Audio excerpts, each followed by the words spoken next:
அரசு ஒப்பந்ததாரரை கடத்தி 22 சவரன் தங்க நகைகளை கொள்ளையடித்த கும்பலை போலீசார் வலை வீசி தேடி வருகின்றனர். திருவண்ணாமலை மாவட்டம் செய்யாறு அருகே அரசு ஒப்பந்ததாரரை வழிமறித்து கடத்திய கும்பல் 22 சவரன் தங்க நகையை பறித்துச் சென்ற சம்பவம் பரபரப்பை ஏற்படுத்தியுள்ளது. இருங்கல் கிராமத்தைச் சேர்ந்த முனிகிருஷ்ணன் இரவு பணி முடிந்து இருசக்கர வாகனத்தில் வீட்டிற்கு சென்று கொண்டிருந்த போது காரில் வந்த 9 பேர் கொண்ட கும்பல் அவரை தாக்கி கத்தியை காட்டி மிரட்டி காரில் கடத்திச் சென்றது.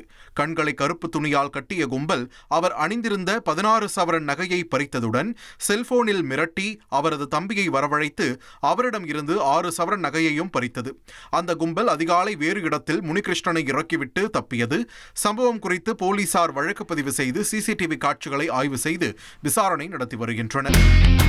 இனி செல்லும் இடமெல்லாம் செய்தி.